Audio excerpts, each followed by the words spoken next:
Olá, gente querida, gente amiga, aqui do canal Paz e Bem, eu sou Mauro Lopes. Esta é a edição número 2374 do programa Paz e Bem. Estamos gravando esse programa na quinta-feira e ele vai ao ar na sexta, 23 de maio de 2025. Para você que está chegando, bom dia, boa tarde, boa noite, seja muito bem chegado e chegado aqui para este nosso encontro. Você, eu e mais ele, mestre, professor, doutor Faustino Teixeira. Tudo bem, Faustino? Que alegria. Tudo bem, Mauro? Tudo Alegria bom. estar aqui com você para mais esse programa da sexta-feira.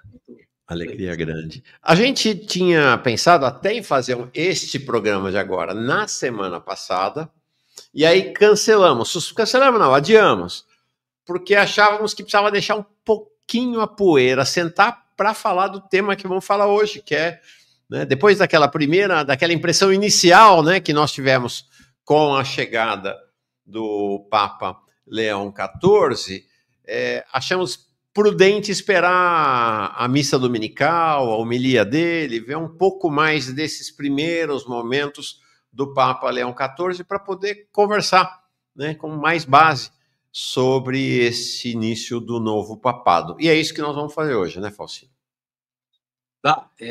Acho que já tem um pouco mais de elementos, embora eu tenha sido muito criticado por avançar reflexões, né? Mas o analista é assim, ele tem que analisar e, se precisar, ele rever a posição. A Claro. gente tem que trabalhar com essa linha. E eu tenho notado que os segmentos da direita católica aqui no Brasil estão mais avançados que nós na análise, sabe? Ontem eu fiquei assistindo umas lives, agora a Fundação Mais de Direita está com podcast, eles estão muito avançados nessas redes sociais. Uhum. E a gente está patinando. Então, a gente fica só querendo acreditar, a gente tem que também se posicionar, e mesmo que a gente mude de posição. Essa é a minha visão, pessoal. Sim. É assim, a gente vê que os fundamentalistas, a direita católica, não os tradicionais, os tradicionalistas, sempre tiveram uma visão. Eles que são os defensores da obediência restrita ao Papa, sempre foram muito mais críticos e ostensivos nas críticas aos papas com os quais eles não concordam, né?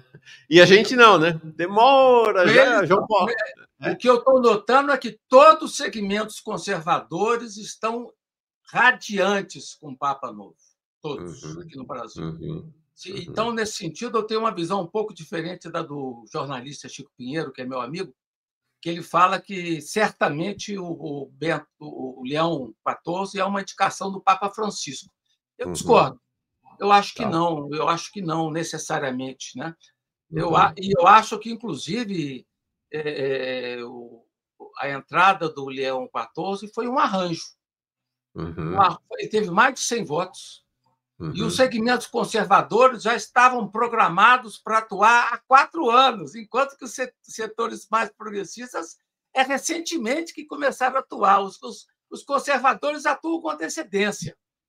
Então, certamente, o cardeal americano Dolan teve um papel importante na indicação de um mediador que fosse americano, né? E que não fosse assim tão conservador, que fosse um moderado. Então, não é à toa que os segmentos conservadores estão felizes, né?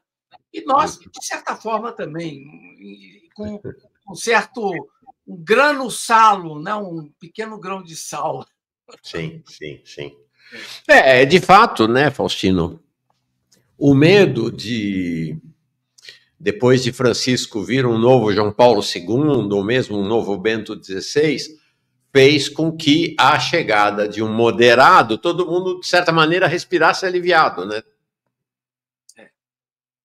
Mas queria ouvir melhor. Acho que você estruturou uma avaliação para a gente, uma análise para hoje, né? Nós temos uma página no Instituto Humanitas que chama Vozes de Emaús, que eu sugeri lá no Emaús, lá no IHU, e cada semana 1 ou 2 membros de Emaús publicam um artigo.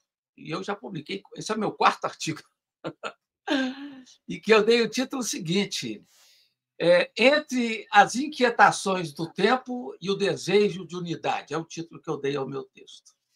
E esse texto já aumentei hoje, viu, Mauro? Pensando em você. Fui preparar, aumentei quase que uma página. Legal. Que eu vi ontem à noite. Ontem à noite eu fiquei vendo o site. Eu adoro ver os sites da direita católica. Sempre gostei. Eu acho que nós que estudamos essa questão, a gente tem que ver como é que o outro lado está pensando, sabe? E foi Claro, bom. sempre. Vi umas 4 lives ontem à noite para poder me inspirar para a reflexão aqui de hoje. E eu vou falar sobre isso mais adiante. Então, eu acho o seguinte: a gente está vivendo um momento novo com a presença do Papa Prevost. Né? Os italianos gostam de falar o nome, né? Falam Papa Ratzinger, Papa Bergoglio, Papa Prevost. Eu também gosto disso, sabe? Também gosto disso. E é interessante que o Marco Politi, que é o meu vaticanista predileto, o livro dele agora saiu em italiano. Eu já encomendei, deve estar chegando para mim, e depois a gente pode fazer um programa sobre o livro do Marco Politi, que chama... o título do livro é Um Papado Incompleto, né? O Papado do Francisco. E eu também estou escrevendo um artigo para a revista Vida Pastoral da Paulus sobre o pontificado do Francisco, que vai sair, eu tenho que entregar dia 30, então eu escrevo rápido e é uma revista que tem uma circulação nacional muito boa também. Então, e realmente eu sou um fã do Papa Francisco, embora ao longo do seu pontificado eu levantei questões também. Não está isento de questões. Então, o Marco Politi é ele que trabalha essa ideia, né? Ele fala que o pontificado de Leão XIV significou uma clara derrota dos segmentos ultraconservadores. Eu não sei. Eu concordei, tanto é que eu botei isso no meu texto, mas agora eu estou com dúvida se foi uma derrota ou se foi um arranjo. Um arranjo consentido, mesmo do Burke, mesmo do Sara. O Sara era o candidato dos conservadores, e que, inclusive, ganhou votos no primeiro escrutínio. Né? Ele ganhou votos. Mas eles sabiam que não ia ter chance do Sara ganhar, então entrou o Papa e foi rápida a eleição, como a gente percebeu. Né? Curiosamente, nós já falamos sobre isso também aqui, mas é um cardeal que também veio do fim do mundo. Ele teve quase 40 anos no Peru. Isso aí é importante. Então, tem esse lado pastoral aí que nos motiva. É um Papa que veio do fim do mundo. Até eu brinquei, né, que o Espírito Santo tem suas artimanhas e confundiu o conclave e botou mais um Papa do fim do mundo. Né? Mas é um Papa do fim do mundo preocupado com a unidade da Igreja. Aí que vem a questão minha. Tá? Sua eleição foi facultada por uma aliança, certamente uma aliança entre curiais moderados e o núcleo de cardeais atentos à tradição. Essa articulação. Né? Ainda é cedo para fazer previsões. Isso aí o Chico Pinheiro me chamou a atenção com uma música do Chico Buarque que fala assim, né? Não se afobe, não, que não é para já. Achei que eu sou meio afobado nas minhas análises. Né? A gente não precisa afobar muito ainda, porque muita coisa está acontecendo. Mas eu já vou dando meus pitacos. Né? Um artigo muito bom, eu tenho gostado muito, Mauro. Eu até assinei o jornal italiano La Stampa. O La Stampa. La Stampa, que, aliás, uma assinatura bem barata. Está numa promoção de 12 euros por ano, quer dizer, muito barata. Então, eu assinei, porque ali você tem o Vito Mancuso. Vito Mancuso é um teólogo italiano que tem feito uma análise dele que, aliás, você mandou para mim, eu não sei quem mandou. Foi. Mostrando, o Vito Mancuso está pensando semelhante a você. Ele também fez uma avaliação crítica da missa do Prevost aos cardeais eleitores, que foi uma missa bem assim marcada pelo símbolo de Constantinopla, né? de Calcedônia, aliás, Calcedônia. Missa em latim. Latim, muito cristocêntrica, do Jesus divinizado, da crítica aos que falam do Jesus humanizado, da crítica aos ateus que estão perdendo o sentido de vida por não aderirem à fé. Então, o Vitor Mancuso fez um artigo crítico no La Stampa, preocupado com essa visão do Papa na sua primeira homilia interna para os cardeais, e ele contestou o Papa com o cardeal Martini, de Milão, no diálogo do Martini com Umberto Eco. Os dois defendem a singularidade do ateísmo. Inclusive, o próprio Karl Rahner, grande teólogo católico, os primeiros números da revista Concilium, depois do concílio, foi sobre os ateus, e que ele faz um artigo muito positivo sobre os ateus. Então, teve esse primeiro impacto. Aí nós conversamos, eu com você, né, Mauro? Você sugeriu de fazer o programa, eu falei, vamos esperar a missa do dia 18. Isso. Bom, aí vem a missa do dia 18, de novo em latim, o evangelho lido em grego e latim, depois a homilia do Papa, moderada, não foi uma homilia programática. Não foi uma homilia programática, embora ele cita, tem citado sempre o Papa Francisco, mas eu acho que aconteceram 2 homilias em latim, e eu vou falar sobre isso daqui a pouco, sobre o latim, que é muito importante. Aliás, os setores conservadores da Igreja no Brasil estão muito interessados na questão da missa em latim. Sim. Né? Para retomar a visão do Bento XVI, que foi questionada por Francisco, num documento onde o Francisco proíbe a missa em latim, a não ser com certa autorização. Né? Bom, então o Papa Prevost, ele começa a sua reflexão falando em inquietação. Se ele começa falando em inquietação, Mauro, isso é muito positivo. Quando o Papa está inquieto, isso é muito bom. Não pode estar seguro da verdade, radicalmente plantado na verdade. Então, o Marco Politi tem razão quando fala que, ao falar de inquietação, ele fala 2 vezes, né, no começo da missa, da segunda missa, a missa que ele faz na Praça de São Pedro para o público em geral, quando ele vai ser entronizado, embora esse termo entronização não é mais utilizado hoje. Ele começa falando de Santo Agostinho, né? Meu coração está inquieto quando está longe de ti, e no final ele volta a falar da inquietação. Ele fala uma igreja que se deixa inquietar-se pela história. Isso é muito sadio, isso é muito bom. Se ele leva a sério essa ideia de uma igreja que tem que se inquietar pela história, então há um traço aí de positividade, né? Só que não é o único traço. Há o traço também. Aqui é uma relação que eu fiz aqui interessante. Eu relacionei a inquietação do Papa Prevost com a missa do Papa Francisco aqui no Santuário de Aparecida, no Brasil, onde ele falou o seguinte: a igreja deve. Qual que é o termo que ele usa? A igreja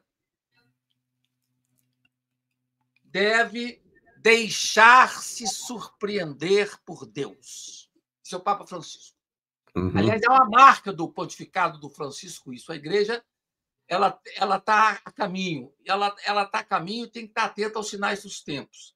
Então, eu associei o inquietar-se do Prevost com deixar-se surpreender por Deus, do Francisco. Eu acho que há uma sintonia aí dessas 2 coisas. Né? Bom, porém, o desafio da inquietação se contrabalança com o desafio da busca da unidade. Eu acho que eu nunca vi recentemente um Papa falar tanto da unidade como está falando o Papa Prevost. Significa que ele não quer conflito dentro da igreja. O que ele puder fazer para evitar conflito, ele vai fazer. Por isso que adintra internamente, ele vai evitar os temas polêmicos. Certamente não vai aprovar temas polêmicos, ordenação de homens, ordenação de mulheres, de casamentos de homoafetivos, não vai. Ele vai manter a visão tradicional no campo interno doutrinal. Então, ele bate muito no toque da identidade. Até botei aqui um elemento. E o elemento da tradição. Identidade, tradição e doutrina. São as 3 palavras do Prevost. O tempo todo. Aliás, eu me lembrei, quando eu fui fazer uma visita à União do Vegetal, aqui em Juiz de Fora, e tomei lá o vegetal, o Daime. Eles não falam Daime, falam vegetal. O que mais me impressionou é a quantidade de vezes que eles falavam em doutrina. Isso me irritava, entendeu? Doutrina. Então, essas igrejinhas falam muito em doutrina, independente de que religião, né, Mauro? Isso me irrita. E o Papa Prevost está falando demais em doutrina. Unidade e doutrina. Então, esse é o outro lado da medalha, ou seja, é um Papa que está decidido a resguardar a unidade da Igreja. E, para tanto, ele precisa manter as rédeas da Igreja, sobretudo no campo interno. É a mesma visão minha, é a visão que o Frei Beto tem defendido. Você quer falar alguma coisa, Mauro, sobre isso? Não. A questão da unidade é, primeiro, que a unidade é impossível, não existe, porque as posições dos conservadores, tá, e dos filhos de Francisco, vamos dizer assim, são inconciliáveis. Então não tem unidade. O que é uma questão é que os filhos de Francisco, os segmentos vão chamar progressistas, são muito mais obedientes do que os segmentos conservadores, historicamente. E aí o que acontece? Quando ele prega a unidade, alguém tem que ceder. Tá certo? E aí, como os segmentos fundamentalistas, os conservadores, a extrema-direita, vai continuar na sua ofensiva teológico-ideológica, vai continuar, a unidade vai se fazer pendendo para o lado deles. Porque a quem que o Papa pode pedir silêncio e compreensão? Aos setores progressistas. A direita não adianta pedir, que não vai fazer. É algo que acontece fora da igreja, é um processo que extrapola os muros da igreja, é uma maneira como esses segmentos se comportam na sociedade como um todo. Então, eu acho que essa questão da unidade, ele está fazendo um apelo a algo que não existe, e segundo, quando você pede unidade e um dos campos não vai calar, vai continuar com as suas posições, você está favorecendo o campo militante, vamos dizer assim, o campo mais ativista na prática. Agora, aqui você me fez lembrar uma coisa, me fez lembrar meus estudos de teologia. Há uma grande coleção que eu estudei na teologia, Mistérios Salutis. São 20 volumes. E um dos volumes sobre as notas da igreja foi escrito pelo Congar. Não era cardeal ainda, era o teólogo Congar. O Ives Congar. Que o Congar tem de unidade é muito linda. Eu sempre lembro disso. Ele fala: a unidade está sempre em construção. A unidade não está dada. Então, essa ideia de unidade em construção não está aparecendo no Prevost. Eu acho que valeria a pena que o agustiniano Prevost lesse o dominicano Congar. Porque a unidade em construção é a unidade do debate, da troca. A unidade está sendo tecida, não está pronta na igreja. Isso é o Congar, né? Na sua visão clássica dos grandes nomes do Concílio Vaticano II. Bom, então, o que a gente viu na primeira missa? Tem a primeira e a segunda, tá? A primeira é para os cardeais, a segunda é a entronização. Na primeira missa, eu falei até com você, aquele dia que você ficou, que a sua feição mudou, né?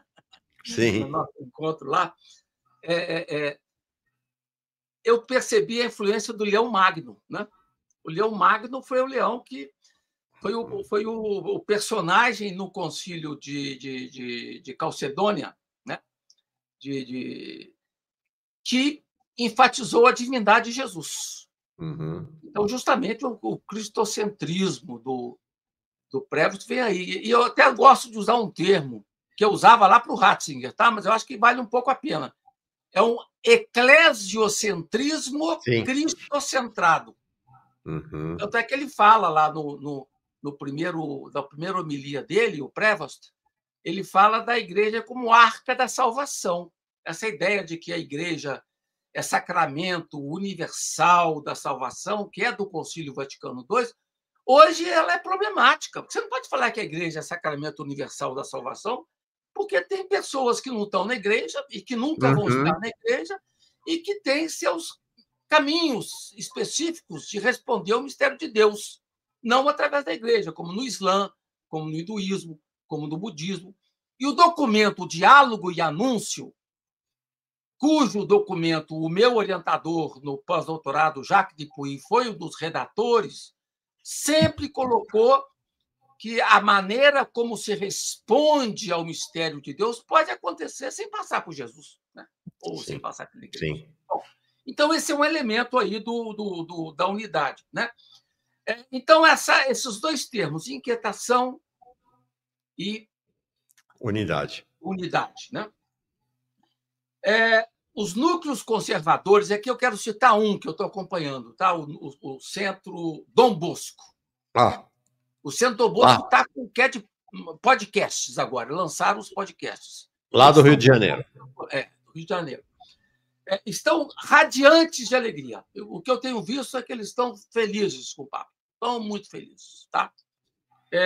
Cito aqui uma coisa que eles salientam muito lá no Centro Dom Bosco, e que não sei se você sabia, Mauro. Isso aí também eu tive que fuçar para poder perceber. Eles falam que um sinal positivo de que o Papa Prevost está resguardando a tradição é que ele removeu do Pontifício Instituto Teológico João Paulo II Vincenzo Paglia, que era da linha de Francisco. Em seu lugar foi nomeado o cardeal Baldassare Reina, que é o chanceler da Faculdade Lateranense de Roma. Portanto, por que houve essa mudança? Porque o Papa Prevost não está satisfeito com a maneira que estavam lidando com a questão do matrimônio. Está vendo? É um sinal. Um sinal preciso de quê?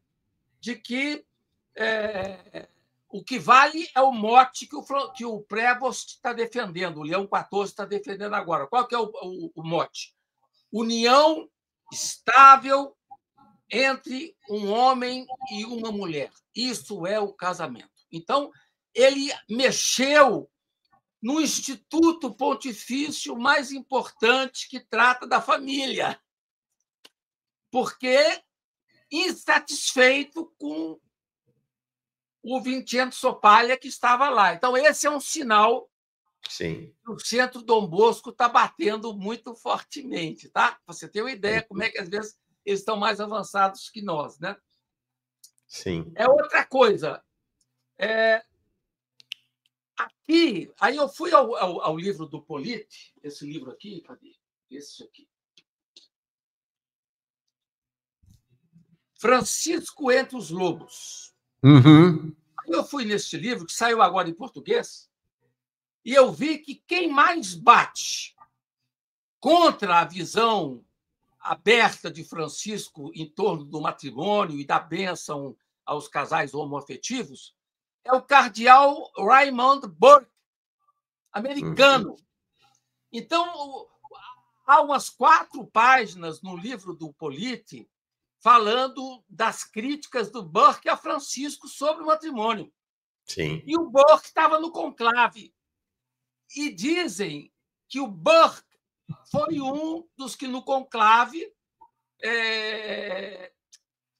junto com o Dolan americano, articularam também essa possibilidade de um moderado. Então, curiosamente, o Burke, né? O Burke, que é um trumpista, né? Um cara muito ligado ao Trump. É um trumpista. Bom, outra coisa, né?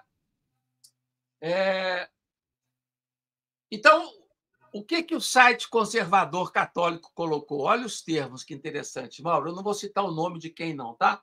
Mas está aqui, em aspas. A remoção de palha é um gesto claro de que Leão XIV pretende restaurar a integridade moral e doutrinária dos organismos da Santa Sé. Então, ou seja, essa seria uma primeira das mudanças que estão em curso para acontecer na Cúria Romana, em função de resguardar a unidade e a doutrina católica. Está claro? Ou seja, ele vem para recolocar o debate sobre a família em termos absolutamente tradicionais, que é um tema, inclusive, para além da Igreja Católica, um tema crucial para a extrema-direita no mundo inteiro, né? E outra coisa que é interessante, aí que vem o latim, viu, Mauro? Aqui vem o latim. E a extrema-direita católica no Brasil está batendo muito nisso, porque eles são os maiores defensores do latim. Então, o que acontece? O que existe, de fato, é uma saudade, eu quero usar esse termo, uma nostalgia, uma saudade do moto próprio de Ratzinger, chamado Summorum Pontificum, de 2007, que facultava aos padres celebrar a missa tradicional em latim. Aí veio o Papa Francisco e lançou um outro documento questionando, não diretamente, que nenhum documento questiona o outro diretamente, né? Sim. Mas lançou um documento mais recente, colocando limites às celebrações em latim. E o que vai acontecer que eles estão imaginando com o Prevost? Que o Prevost vai, com jeitinho latino-americano, vai aos poucos ir liberando a missa em latim. É o efeito exemplo, inclusive, né? Se ele reza a missa em latim. Se bem que eles colocaram uma coisa lá no site da direita católica ontem que é interessante. Eles falam que quem cuida do cerimonial por exemplo, quem cuidou do cerimonial da entronização de Francisco foi gente de Ratzinger. Sim. E quem cuidou do cerimonial da entronização do Leão XIV foi gente do Francisco, né? Então, até esses elementos também eu fui me dar conta aos poucos. Então, essa questão do latim é outra questão. É outra questão que vai acontecer aos poucos, em termos de mudar a perspectiva instaurada por Francisco em linha de tensão com a posição do Papa Ratzinger. Está claro? Certo. Bom, aí continua aqui a minha reflexão. Aí vem a questão da doutrina. O Papa busca, no seu discurso, esse discurso aqui, Mauro, esse aqui, ó. Esse discurso aqui. Discurso do Papa Leão XIV aos membros da Fundação Centésimos Anos Pro Pontífice, 17 de maio de 2025. Eu achei muito importante esse documento, que não está sendo citado. Olha o que ele fala nesse documento. Vou resumir para você. 17 de maio, é bem recente, né? Em seu discurso, o Papa Prevost sublinhou que as palavras diálogo e doutrina não são incompatíveis. O que eu relacionei aqui? Eu relacionei com os textos antigos que eu escrevia na época do Ratzinger e da Pontifícia Comissão para o Diálogo Interreligioso.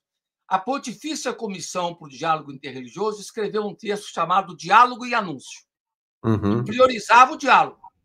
Aí o Papa, o Ratzinger, o Papa João Paulo II, num documento assinado por Ratzinger, chamado Redemptoris Missio, lança um documento falando que o anúncio tem prioridade sobre o diálogo. E o que acontece agora? O que acontece agora é que o Papa Prévio está falando que a doutrina tem privilégios sobre o diálogo. Sobre o diálogo. Olha só, essa que é a pista que me veio na cabeça hoje cedo, preparando aqui a fala para você. Né? Então, o Papa busca, em seu discurso, tentar mostrar para as pessoas, aqui nesse discurso dele, que eu citei aqui, vou voltar a botar ele aqui, esse aqui, né? Discurso aos membros da Fundação Centésimos Anos Pro Pontífice, ele tenta dar um novo significado à doutrina. Ele tenta ressignificar a doutrina. Quem fala, o que ele fala, então? A doutrina tem que hoje ser entendida como 3 palavras, Mauro: ciência, disciplina e saber. Olha só. Doutrina é ciência, disciplina e saber.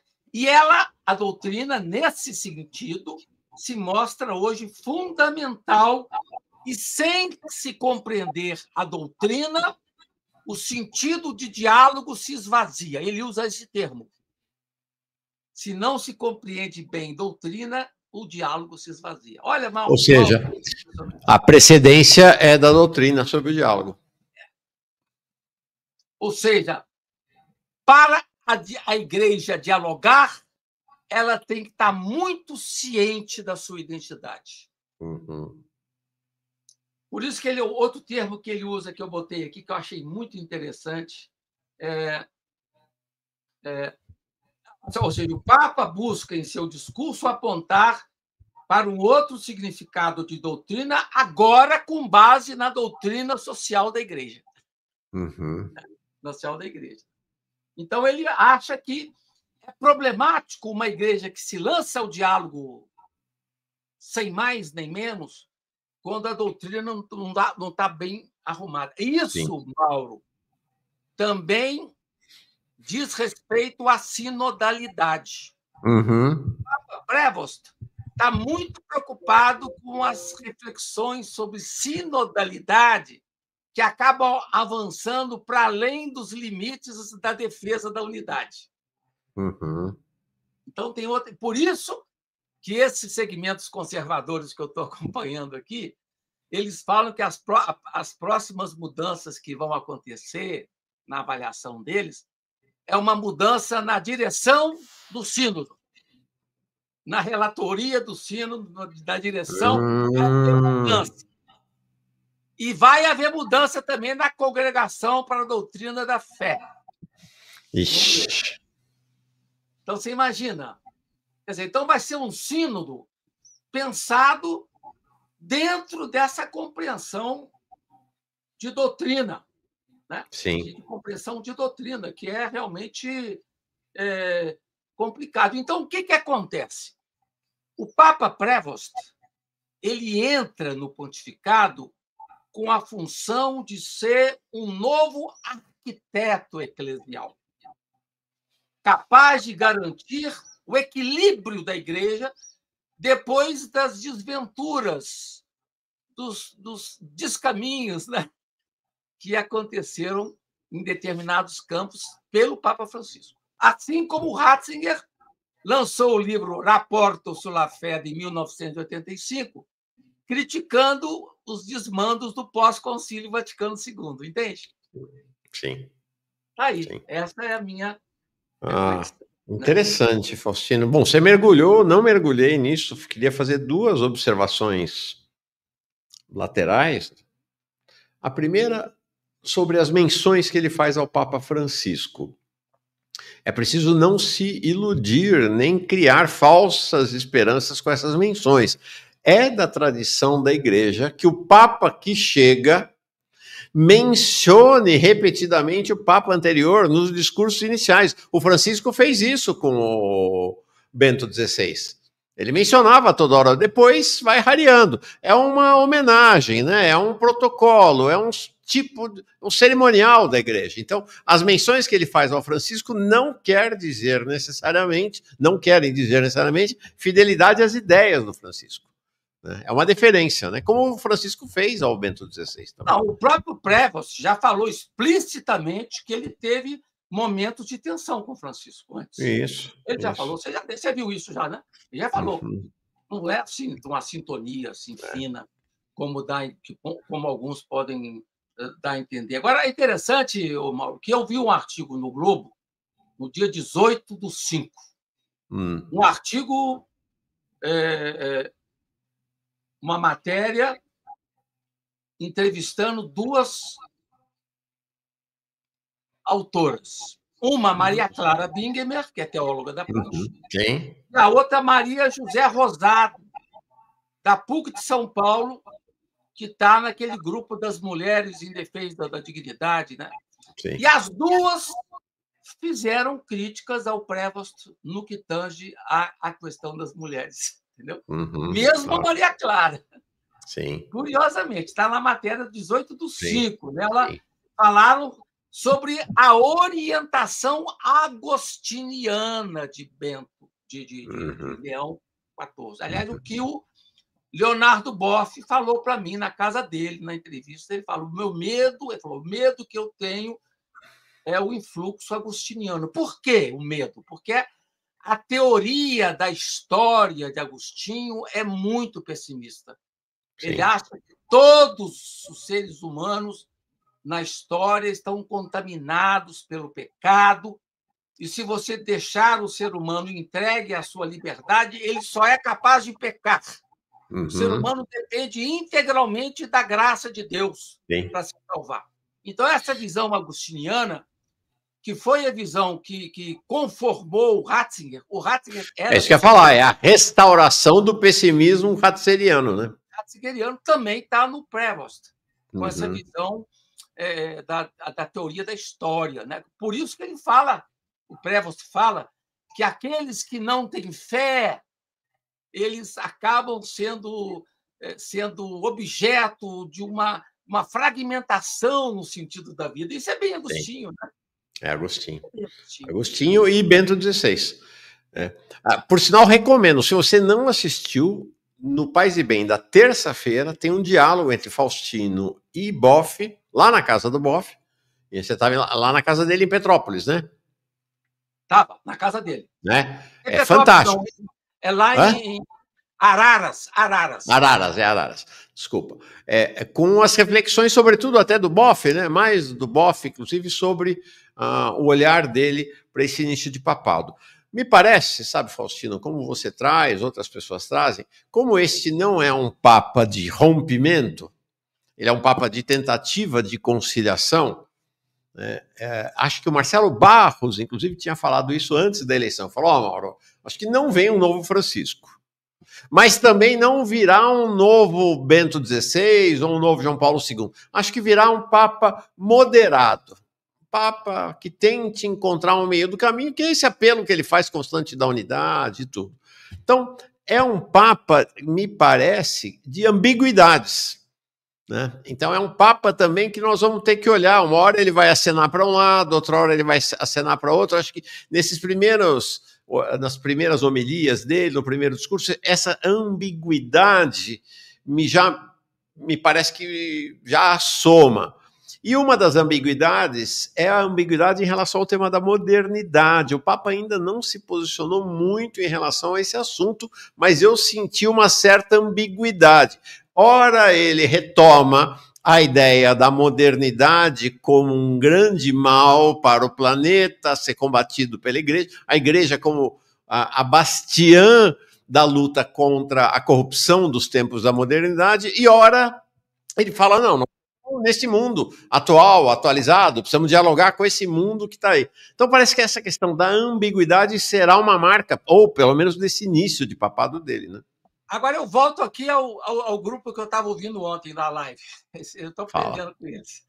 Eles falaram o seguinte: o cardeal Pizzaballa não foi indicado porque eles não queriam um papa muito vinculado à questão de Gaza. Olha que interessante isso. Não é interessante para nem um papa muito vinculado à questão de Gaza, nem um papa muito vinculado à questão da Ucrânia e Rússia. Assim também como os setores conservadores falam que uma das tarefas fundamentais do pré-Voste agora vai ser mudar o Estatuto do Vaticano com relação à China. Eles não querem manter a mesma posição de Francisco, de dar liberdade à China para escolher os bispos. Olha que coisa interessante isso, viu, Mauro? Sim, sim. E o que acontece com relação a essa questão? A visão do Papa Leão XIV sobre Gaza é diferente da visão de Francisco.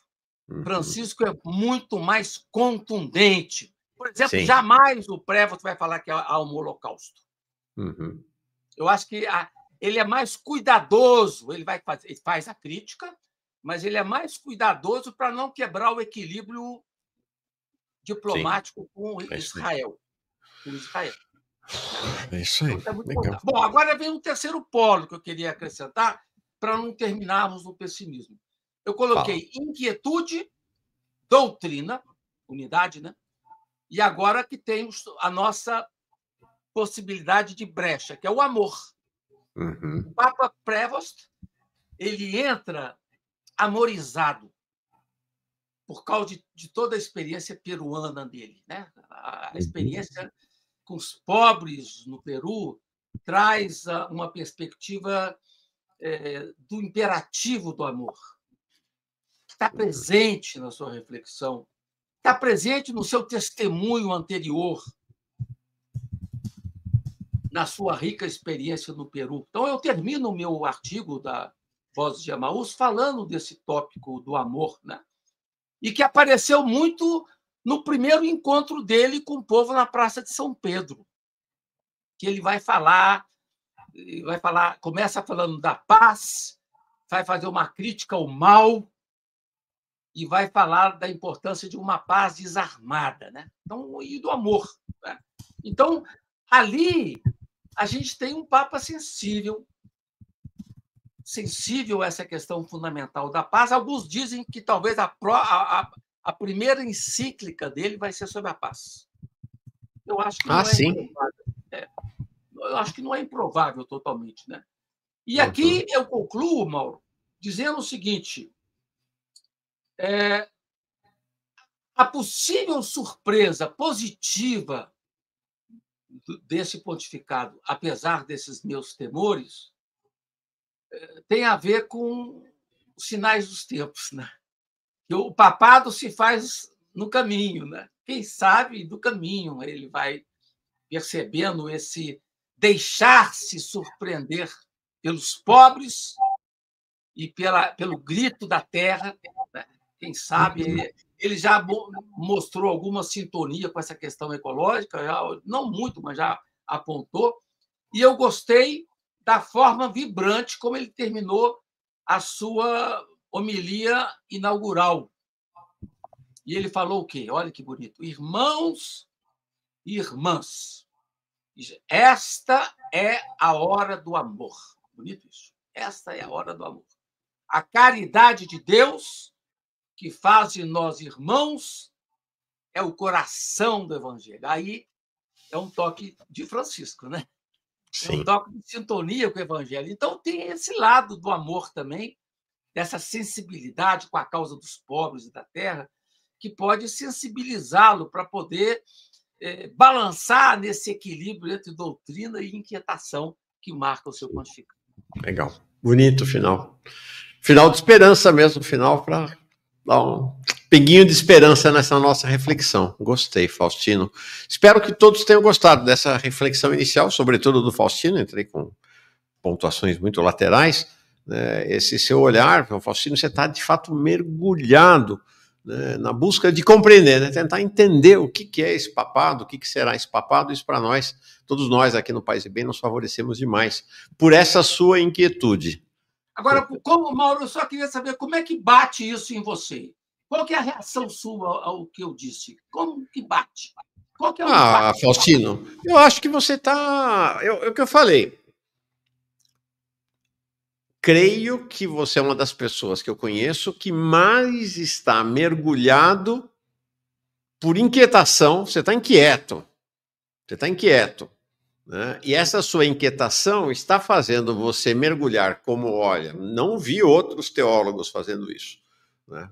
É claro que há, mas mergulhar o mais profundamente possível no acompanhamento do Papa e na busca de compreensão do que é esse início de papado dele. Então, eu me sinto muito recompensado por ouvir suas reflexões, porque eu não estou nessa, até por conta da minha atividade profissional hoje, não tenho a oportunidade desse mergulho que você faz. Então, todo mundo ao seu redor se favorece muito com este mergulho muito único que você está fazendo no papado. E eu acho que é assim, vou usar uma imagem aqui. O Papa é o nosso paciente. Acho que a gente tem que, de vez em quando, tirando o pulso do papado dele para ir sentindo como é que está a evolução desse nosso paciente aí, o Papa pré-Voci Leão XIV. Gostei demais das suas reflexões, Faustino. Obrigado. Agora eu acho, Mauro, eu vou te revelar uma coisa que a Teíta, minha companheira, fala para mim. Fala. Ela fala, Dudu, eu gosto demais da sintonia sua com o Mauro Lopes. E eu gosto demais dos toques que o Mauro Lopes dá. Né? Foi muito... Nossa, a Teíta é muito generosa. Agradeço a ela. Vai um Mas, beijão para a Teíta. Você tem um papel muito importante nessa manutenção do Paz e Bem. Eu sou um grande defensor do Paz e Bem. Né? Eu acho que nós estamos aí diante de um... E acho que a gente tem que reagir, porque as redes sociais da direita católica estão em alta sim, super.